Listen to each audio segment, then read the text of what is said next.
Hello SSS members, it's me Angel. Welcome sa aking YouTube channel.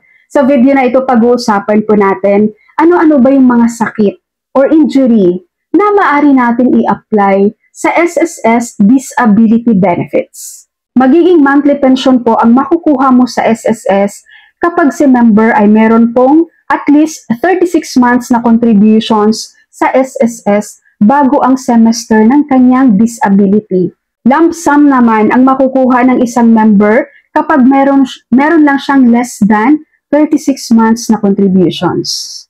Alright? So dito na tayo proceed guys kung ano ba yung mga sakit or injury or illness na pwede natin i-apply sa SSS sa disability benefits. Para po sa permanent partial disabilities, a complete and permanent loss or use of any of the following body parts. Pasok po dito ang one thumb. For example, ito yung thumb natin, di ba? Naputol to, no? So, pasok ka po sa partial disability pensioner. Nawala yung isang thumb, one index finger, one middle finger, one ring finger, or one little finger. So, kapag may naputol dyan, guys, mag-apply ka ng disability with SSS, pasok ka po sa partial disability benefits. One big toe, yung sa paa natin guys, ang ating himlalaki, no? Pag naputol din yan, ayan, pwede ka makapag-claim ng disability sa SSS. One hand, pag naputol to.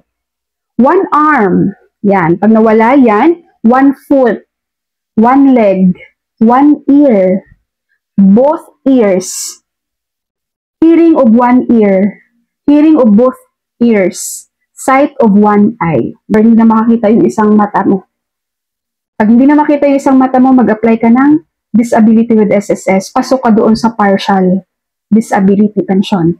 Okay, so para naman sa ating mga babae dyan, mga female members ni SSS, removal of the following female generative organs are also considered permanent partial disabilities, provided that the female member must be below 45 years old at the time of operation to be entitled to any award per SSC 1433, no?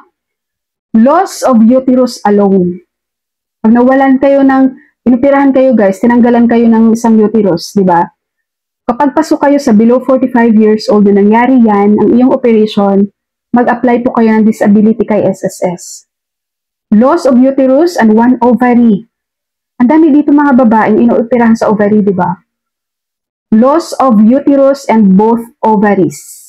Loss of one ovary, loss of both ovaries. Ayan. Kapag na-experience nyo to guys, na below 45 years old na kayo at operahan kayo sa mga ito, i-apply nyo po ng disability pension with SSS.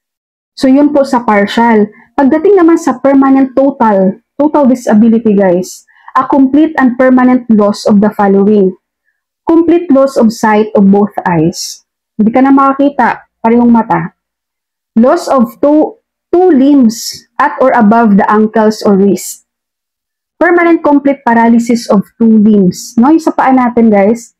Brain injury resulting to incurable imbecility or insanity. Such cases as determined and approved by the SSS. Yun ang nandito sa listahan nila guys. Pero, kapag may mga karamdaman kayo or may sakit kayo ngayon na wala dito sa pinagbabanggit ko guys, i-apply nyo pa rin ang disability yan with SSS. Dahil hindi naman lahat ng nakalista dito ay yun lang, no? Marami pang sakit na pwedeng pasok po sa disability claim with SSS. Halimbawa natin dito, stroke. No, may mga stroke dito na pasok po sila sa disability benefits. Cancer, diabetic, no? Depende kung gaano kalala na yung diabetic mo. Tandaan niyo po, lahat po ng medical records nyo, si SSS doctor po ang mag-i-evaluate niyan. Kung pasok po kayo sa disability pension, kung pasok kayo saan kayo pwede, dito ba kayo sa partial disability or pasok na kayo sa total disability?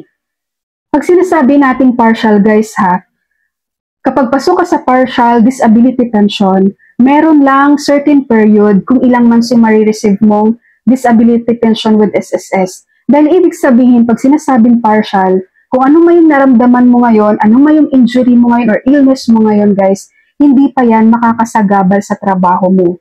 Kumbaga makakabalik ka pa sa trabaho mo. Hindi ka pa totally disabled. Alright? Pag sinasabi naman po natin total permanent disabilities, ano na talaga? Hindi ka na talaga makakapagtrabaho. Naputulan ka na ng 2 paa, naputulan ka na ng 2 kamay, bulag ka na. Kumbaga yung dating trabaho mo, hindi mo na kayang gawin ngayon.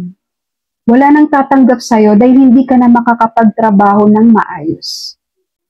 Nasa bahay ka na lang. So yun po ang total permanent disability. Kaya yung mga total permanent disability natin guys, sila po ay nagla-lifetime pension na. Dahil wala na talaga, hindi na sila makakapagtrabaho. Again po, SSS members, kung ano man yung illness nyo ngayon, injury nyo ngayon guys, na wala dito sa listahan na pinagbabanggit ko, wala pong mawawala sa inyo, i-apply nyo pa rin ng disability pension yan with SSS. Kung hindi kayo matanggap, edi okay, at least you tried, di ba? Sinubukan nyo po. Kung matanggap kayo, good. Makakakuha kayo ng disability pension. Dahil sabi ko nga guys, ang SSS, ang doktor lang ni SSS ang mag-i-evaluate po ng inyong medical.